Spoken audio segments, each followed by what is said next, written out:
Este es el patio interno, que sería a modo de claustro de la residencia jesuítica y además fue la residencia del virrey Liniers. Es el casco histórico de una de las estancias más grandes de la provincia de Córdoba, acá en Altagracia. Vamos a iniciar el recorrido por el interior, viendo las distintas salas que se preservan casi en su totalidad de forma original. Esta estancia tiene su origen en la entrega de tierras a Juan Nieto, que fue el cofundador de la ciudad de Córdoba en 1588 junto a Jerónimo Luis de Cabrera. Años más tarde, doña Estefanía de Castañeda, viuda y heredera de Nieto, se casó con Alonso Nieto de Herrera, quien bautizó la propiedad como Altagracia, en honor a la Virgen de su pueblo natal en España. En 1643, don Alonso, viudo por segunda vez, ingresó a la Compañía de Jesús, quien donó todos sus bienes a los jesuitas. Y es aquí donde empiezan los años prósperos de la zona. Los jesuitas crearon un establecimiento agrícola, ganadero e industrial que tuvo como objetivo el sostén del Colegio Máximo, que luego se convirtió en la primera universidad del territorio argentino. Y llegó a ser uno de los centros rurales más prósperos de la Compañía Cordobesa. El negocio ganadero fue la principal fuente de recursos, especialmente la cría y comercio de mulas destinadas a los yacimientos del Potosí. La estancia cubría una gran superficie y tenía 8 puestos en las sierras. Bueno, acá estamos enfrente de la maqueta del casco de la estancia. Allá tenemos la zona de residencias de los jesuitas, con su patio y la iglesia. Y enfrente estaba el obrador, donde se realizaban textiles, velas, jabones, se fabricaban. Esta era la zona, la ranchería, la zona donde dormían los esclavos. Y allá tenemos el sistema de tajamar, donde mediante los arroyos que venían de las sierras, los jesuitas desviaron esos arroyos para poder contener esta pequeña presa con este muro de contención.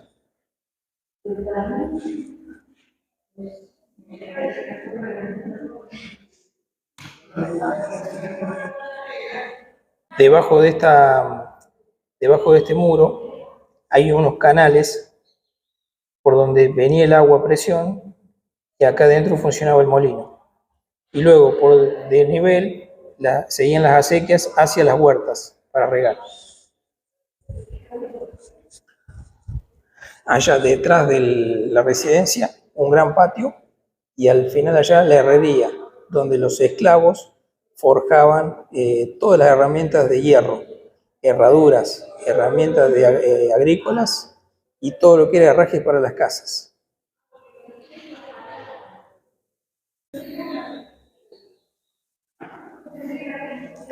Este es un libro de contabilidad, donde llevaban, era un balance con el debe y el haber, todo lo que producían y todo lo que vendían e intercambiaban.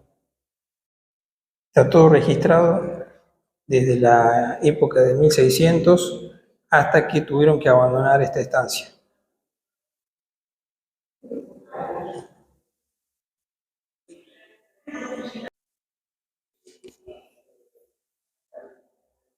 Este piso es el original puesto por los jesuitas.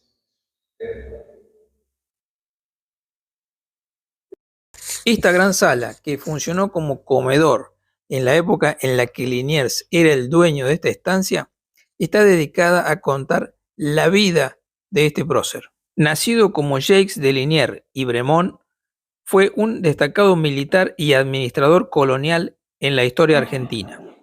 Nacido en Francia en 1753, se unió a la Armada Real Francesa y llegó a las colonias españolas en América del Sur a finales del siglo XVIII. En 1806 desempeñó un papel crucial en la defensa de Buenos Aires contra las invasiones británicas, lo que le valió un reconocimiento significativo por parte de las autoridades españolas y los residentes locales.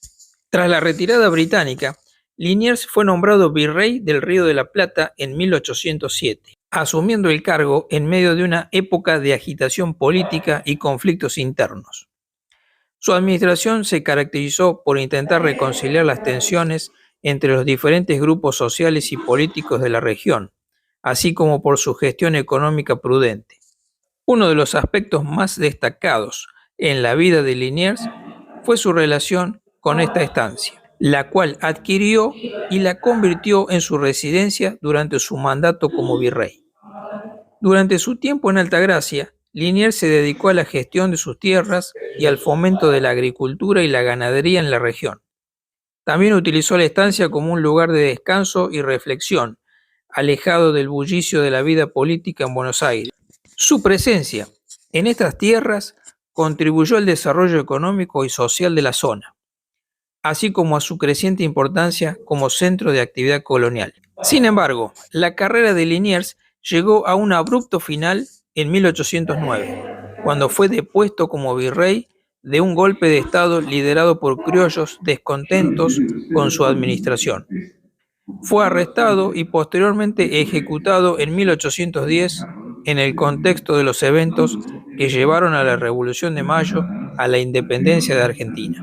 A pesar de su trágico final, la figura de Santiago de Liniers sigue siendo recordada en Argentina como un valiente defensor de la patria y como un administrador competente que trató de conciliar los intereses divergentes de una sociedad en transformación.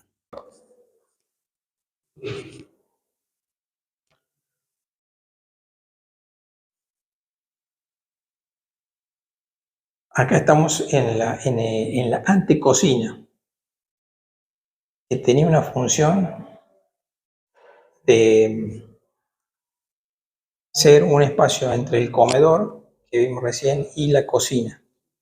En este marco, ven que acá tiene un orificio, acá había un eje sobre el cual se posaba un tornaplatos. La gente de la cocina cocinaba, traía la comida a este tornaplatos, se giraba y se pasaba a este sector.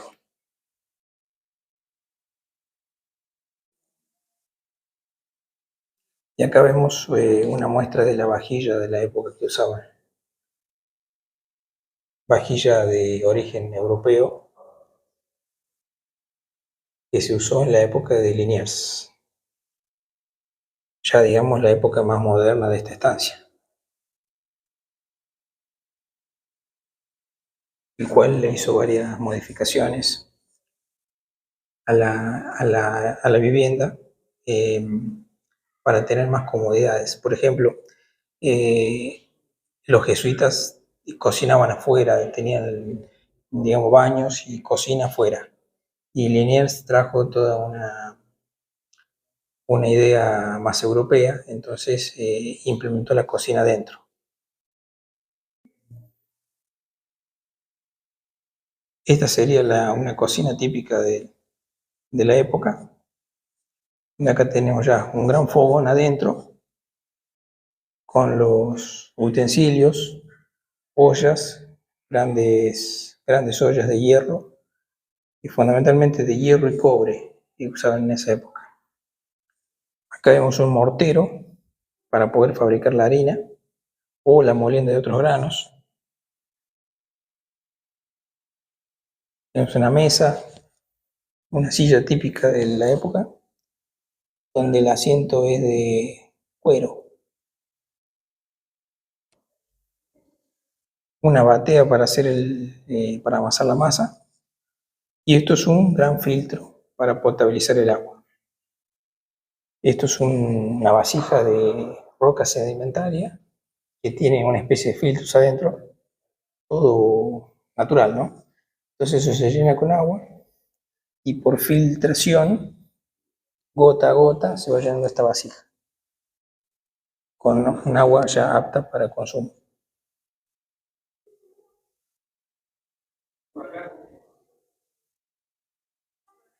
Y esto sería un baúl donde funcionaría como alacena para guardar restos de harina y demás cosas.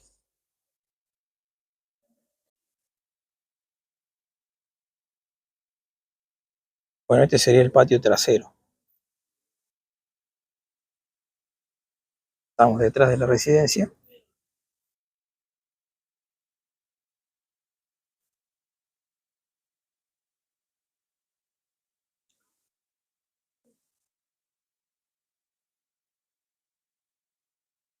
Todo este piso es de colocación moderna. Se hizo en los años 1970 más o menos, cuando esto se abrió como museo. En esa época también calculan que se hizo ese recerramiento de tapial para poder delimitar el museo del resto, ¿no? Y todas estas plantas se planificaron y se pusieron con plantas autóctonas. Podemos ver espinillos, algarrobo, chañar, hay alguna higuera, ahí vemos frutos como la granada. Y bueno, y desde acá podemos apreciar dos tipos de construcciones bien definidas, que son de acá para acá la construcción original del siglo XVII, hecha por los jesuitas, y toda esta parte es una ampliación que hizo el virrey Liniers cuando compró la estancia, siglo XIX. Bueno, y nos queda por ver la herrería, que tiene una forma de bóveda. Esta herrería lo particular que tiene es que no ha sido casi intervenida en el paso del tiempo. Hubo varios usos a lo largo de la historia. En la época de los jesuitas era la herrería, luego los siguientes dueños le dieron un uso para guardar animales, y también en la época de Liniers como panadería. Vamos a ver que se ha hecho una modificación y tenían un horno. Estos son algunos objetos que se hicieron en la época en la herrería esta de acá. Tenemos acá arados, más arados, todo un sistema de rejas. Bueno, ruedas para los carruajes, también hicieron herraduras.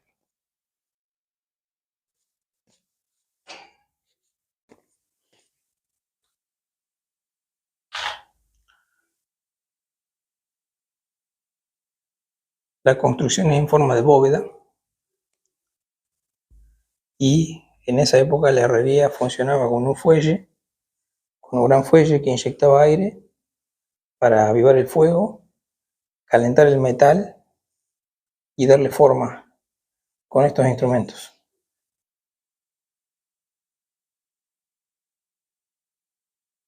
Todo esto se producía acá.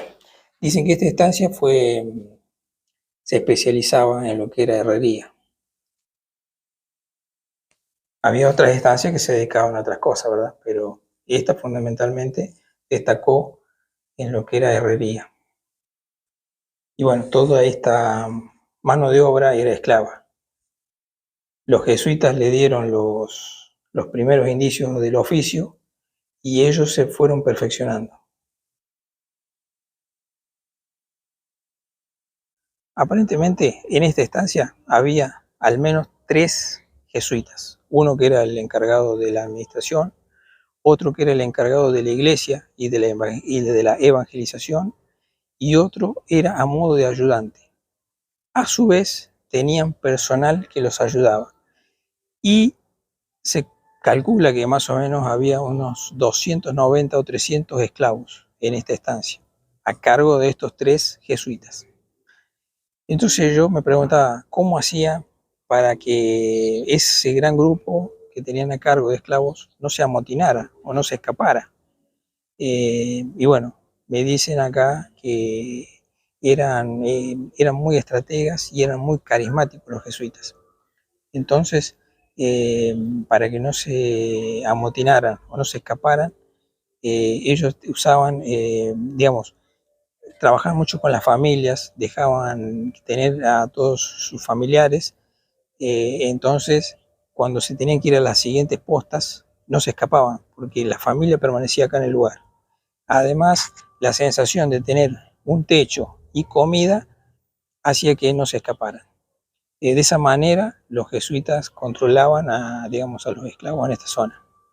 Otra cosa interesante es esos huequitos que hay en las fachadas, que se ven tanto acá como en la parte de la fachada principal, es para ir construyendo hacia arriba, ya que en esa época no había escaleras, y eso era modo de andamios. Se colocaban unas vigas, se atravesaban y se podía seguir al siguiente escalón.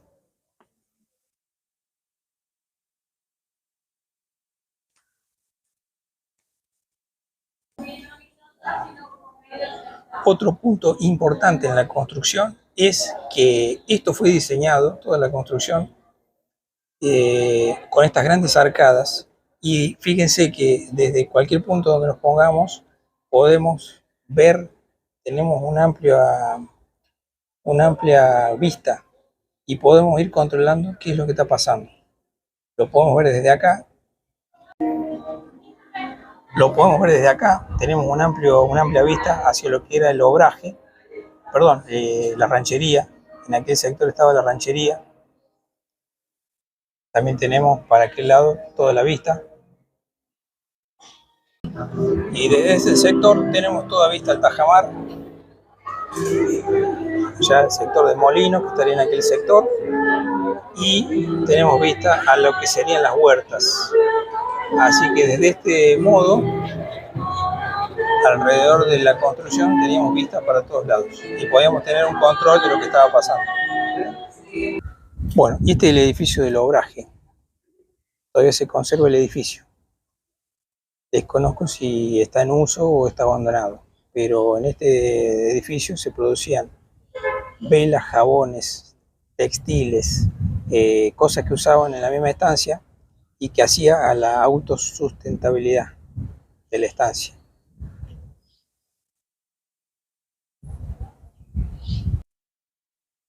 Y por último, nos queda conocer la iglesia, ubicada frente a la plaza principal de Altagracia, construida entre 1723 y 1762. Con un marcado estilo barroco colonial, la parroquia Nuestra Señora de la Merced se levanta imponente, con unas puertas de madera maciza y una única nave central, donde lo más característico es la curvatura de sus muros hacia la cúpula.